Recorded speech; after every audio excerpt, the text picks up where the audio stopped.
Coming up on Jerusalem Dateline, the UN demands a ceasefire without linking it to the return of the hostages. South Lebanon farmers protest their land being used for launching missiles. And in northern Israel, 80,000 people on the run from their homes. Plus, the plan to put a seaport next to Gaza. Could this be a Trojan horse? And Jerusalem's Purim parade, the first one in 42 years. All this and more coming up on this edition of Jerusalem Dateline. Hello and welcome to this edition of Jerusalem Dateline. I'm Chris Mitchell. The U.S. voted to abstain Monday on a United Nations Security Council resolution calling for an immediate ceasefire in Gaza. Many see this as another major break between Israel and the U.S. over the war to defeat Hamas. The draft resolution has been adopted. The non-binding resolution passed unanimously with the U.S. abstaining. It was the first UN Security Council ceasefire demand to pass since the beginning of the war. The resolution read in part, an immediate ceasefire for the month of Ramadan, respected by all parties, leading to a lasting, sustainable ceasefire. Separately, it also called for an immediate and unconditional release of all the hostages. The resolution did not condemn Hamas or mention the atrocities of October 7th. Despite the abstention, the White House said it reflected no change in its policy. It's very consistent with everything that we've been saying we want to get done here. And we get to decide what our policy is. The Prime Minister's office seems to be indicating through public statements that we somehow changed here. We haven't. But after the vote, Israeli Prime Minister Benjamin Netanyahu canceled the visit by his national security officials to discuss Israel's planned incursion into Rafah. He wrote the U.S. backed down from its stance of linking a ceasefire to the return of the hostages. He added, it gives Hamas hope that international pressure will allow them to get a ceasefire without releasing our hostages. In a statement after the vote, Hamas praised the resolution. Others, like former U.S. Ambassador to Israel David Friedman, wrote on X, just a naked demand for Israel to hand Hamas an ill-deserved victory. Hamas is celebrating the result.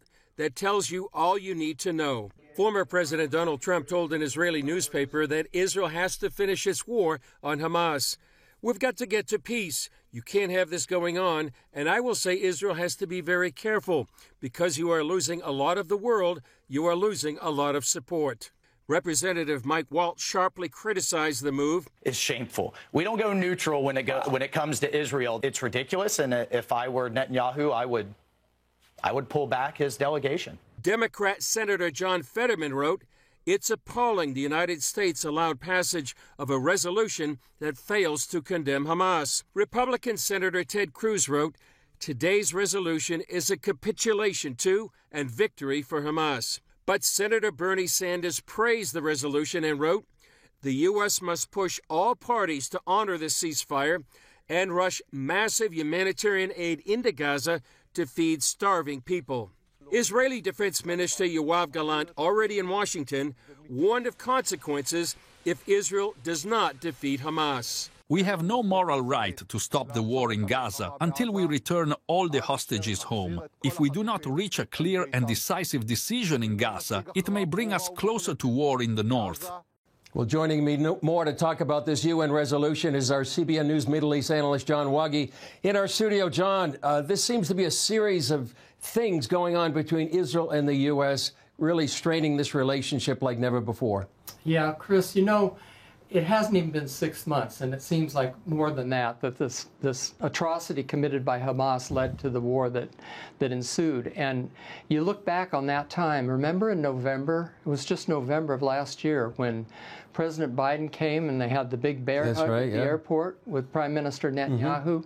And with a small break for the holidays, Thanksgiving, Christmas, Hanukkah, there was a time of relative peace and calm. But ever since 2024 emerged with the CIA report that all of a sudden leaked to the New York Times and whomever else saying, you know what? It looks to us like Benjamin Netanyahu's political base is weakening, and you know, it's just not good for Israel. Which didn't seem to be true. Right. Yeah. But the point was that it got out there, and it also coincided with the political situation in the United States, where there were massive protests against the Biden administration for continuing to support Israel. And ever since that time, we've had really bookmark after bookmark of events that have soured the relationship between U.S. and Israel. And one of the most really poignant ones to me came when Chuck Schumer, who's always been, is Jewish and has always been a supporter of Israel, basically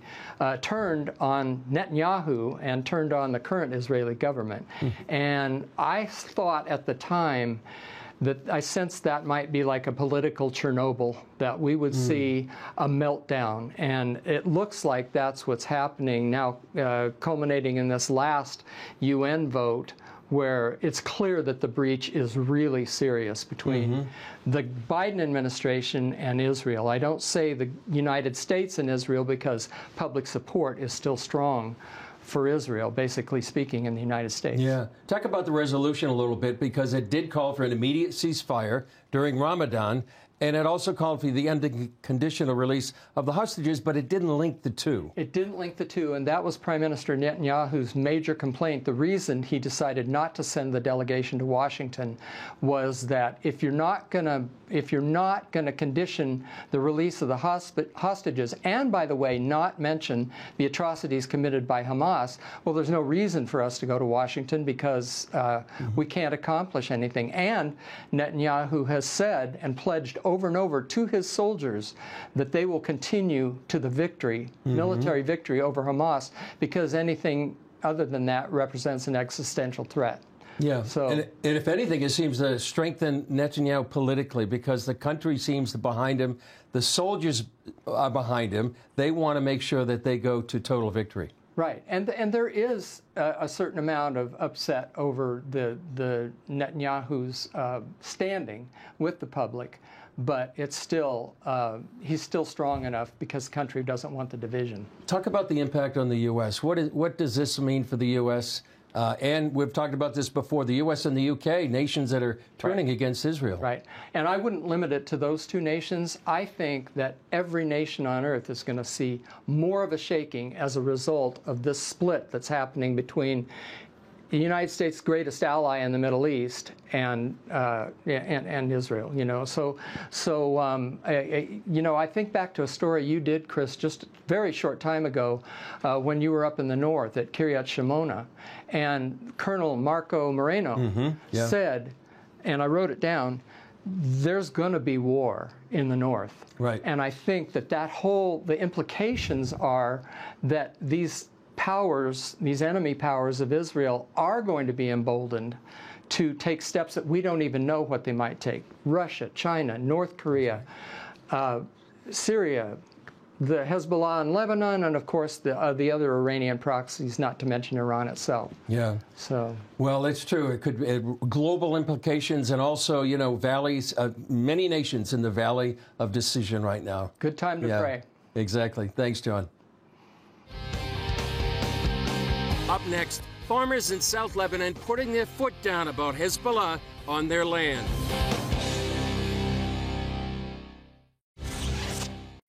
Hezbollah is well known for using Lebanese civilians as human shields. Evidence shows that terrorists hide weapons in densely populated areas to lure Israel to strike.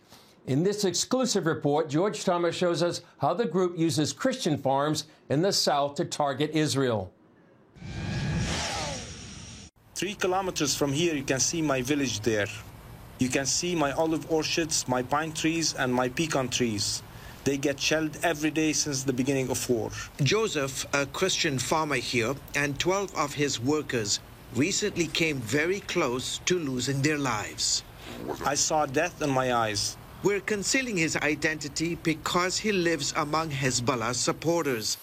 The farm sits near the South Lebanon border, close to the Israeli town of Metula. Since the Hamas October 7th attack, his village and adjacent farm have come under constant Israeli shelling. March 13th, they were on the farm when Israel struck. 2 minutes after reaching the farm, they hit us with a 120mm mortar. I got hit by shrapnel on my arm, and when the second mortar was coming, I told the guys to hit the ground and stay flat. It landed 30 meters away from us. Here is why Israel often targets his and other nearby farms. CBN News has obtained exclusive pictures and videos showing how Hezbollah today here in the southern part of Lebanon is using farms owned by Christians in order to launch their missile attacks against Israel. Joseph took these images a few days after that strike, showing multiple Hezbollah missile systems in the middle of his olive grove.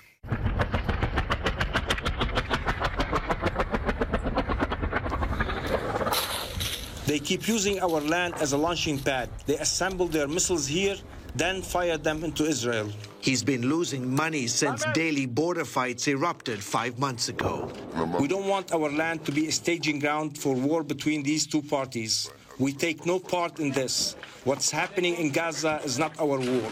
Joseph says he's repeatedly asked the Lebanese army to intervene, hoping to stop Hezbollah fighters from using his farm, but to no avail.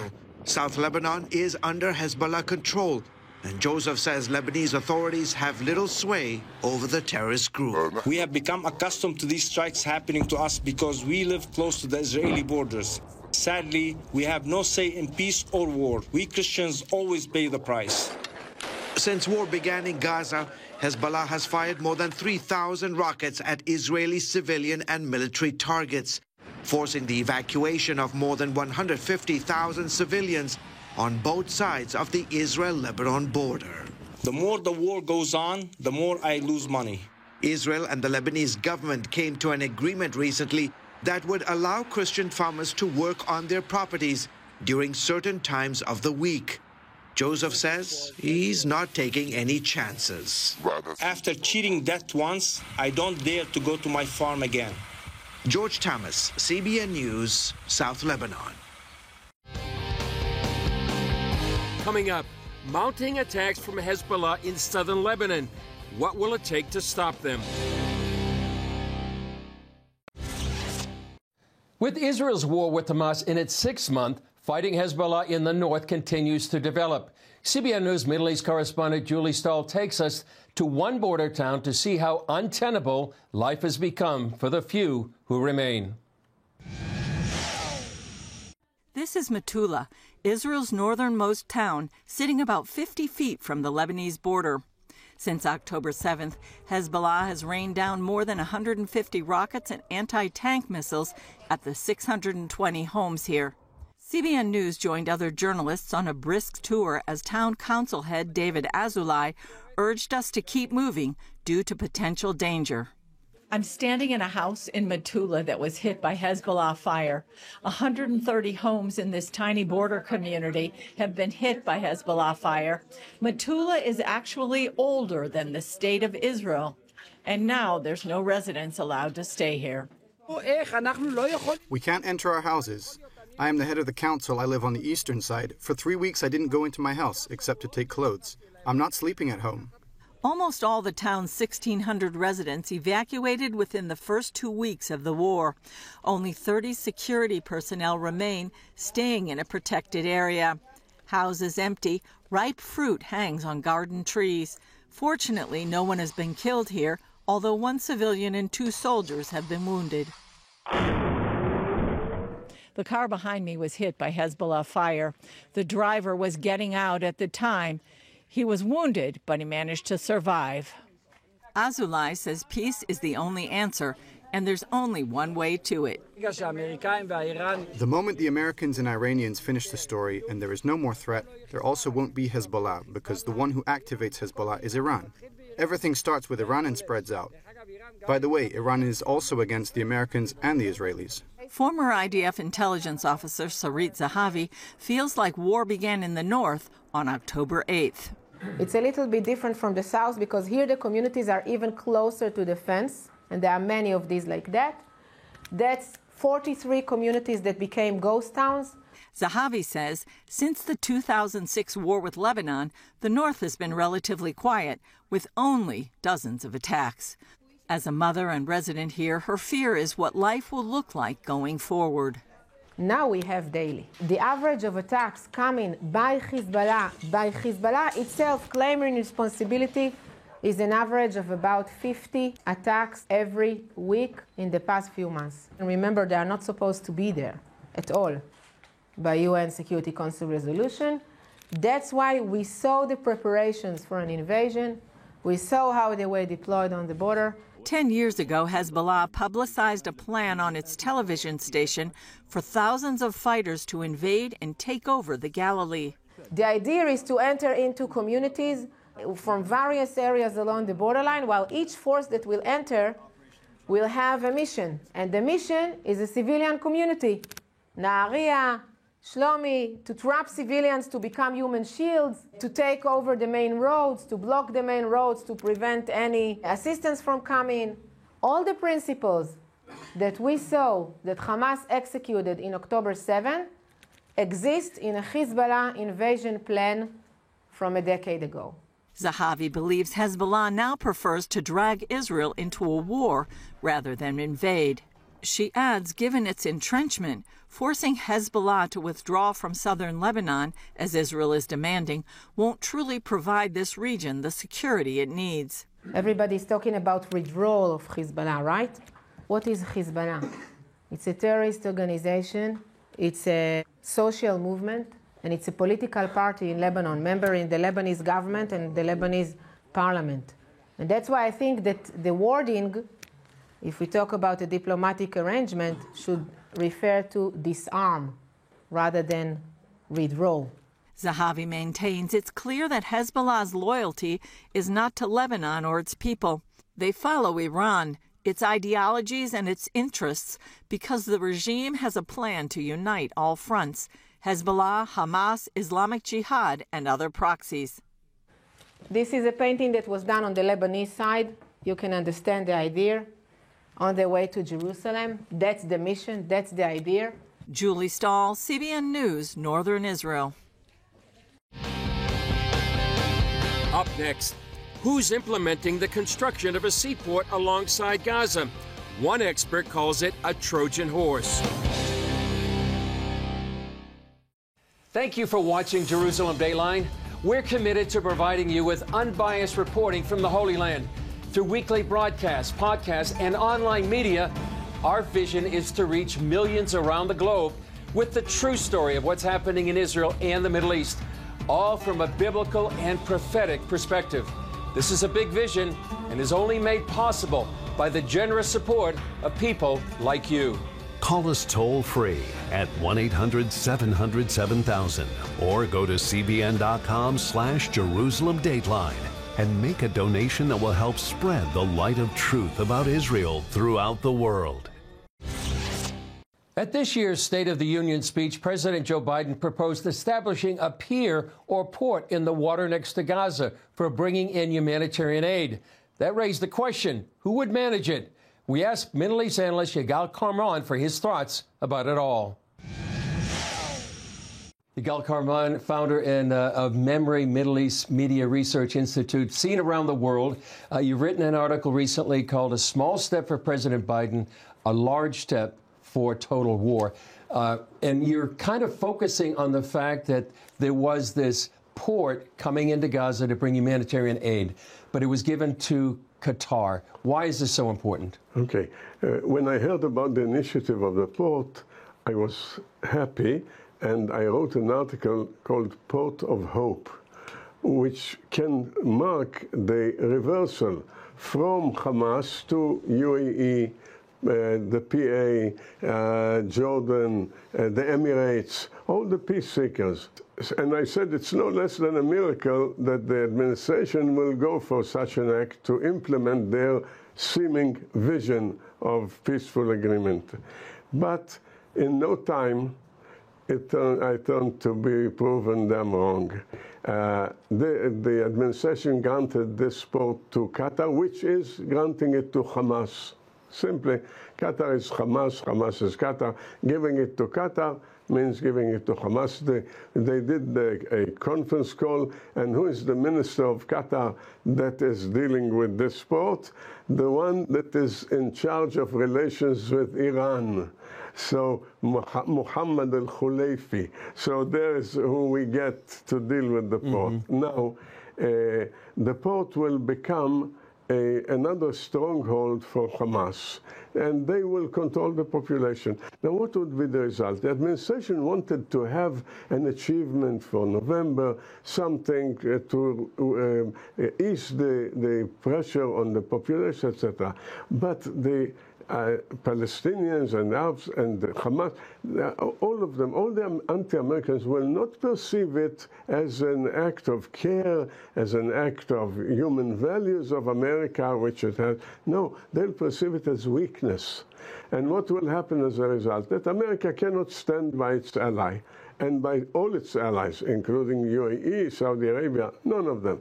So the consequences will be that in the north there will be an escalation, in the Red Sea an escalation, in Syria and Iraq the militias will run into larger battles, and even more, Russia and China, they are looking at that. They will say, this guy, President Biden, cannot stand by his allies. He is weak. He's not going to go to war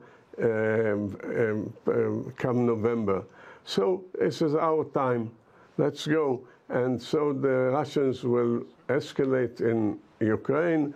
The Chinese will escalate in the South China Sea and the Philippines and Taiwan. And come November, President Biden will have the opposite of what he hoped for, an act that he thought of weakness and surrender. He surrendered the Palestinians to Hamas, an act that he hoped will help him, will turn totally against him, against all, it will be all anti-American forces against America in the region and anywhere else. It's a tragedy.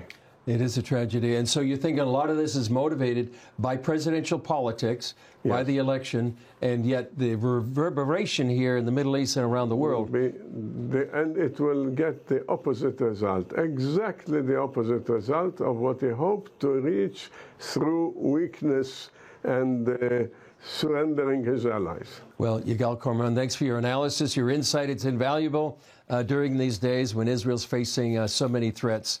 And thanks for being with us. Thank you. When the city of Jerusalem proposed having a festive Purim parade, the first in 42 years, some of the hostage families protested that the event disrespected their sorrow. City Mayor Moshe Leon offered a compromise. They could march in front and the focus would be on their family members still in Gaza. This year's reading of the Megillah, the story of Esther, held special meaning for sore hearts longing for the return of their loved ones. What do you think about the parade here today? I'm here to support the Am Yisrael must be happy, must celebrate the holidays with the pain of the hostages. 171 days that he didn't see daylight. 171 days that I don't know when he ate something. We are here until they will come back, and remember that there are people that cannot be happy now. We don't have any other option, and we have to bring them back home as soon as possible. And I say to the world, if you will not help us solve this issue, it's like you didn't help yourself, because it happened to us that Hamas is intending to make the same thing in every place in the world. We didn't know nothing about him, and nobody saw him, and no, from the hostages who come back, nobody saw him. They are deep in our heart, and we won't give up. My son's first Purim, and so it's kind of really special that it's the first parade in 42 years. At the war, we should celebrate. We should keep hanging out with our child. Don't let them surround us. Do you think that the story of Purim relates to the situation we're in today? I think everyone that read the Megillah yesterday or today, you can feel it. Where enemies tried to bring us down and to destroy the Jewish people, I think that it's really critical that we take this opportunity to celebrate. I hope the victory of Esther Malka will be now, the victory of Am Yisrael. The end of the story, the end of the Megillah, it's what makes you hope. 2,000 years, they are attacking us and they're targeting us, but at the end we survive and God help us, and that's the secret of our nation. Well, such a mixture of sorrow and celebration. Well, that's all for this edition of Jerusalem Dateline. Thanks for joining us. Remember, you can follow us on social media and access CBN content through our CBN News and other CBN apps. And please continue to pray for Israel, the IDF soldiers, and for the release of all the hostages in Gaza. I'm Chris Mitchell. We'll see you next time on Jerusalem Dateline.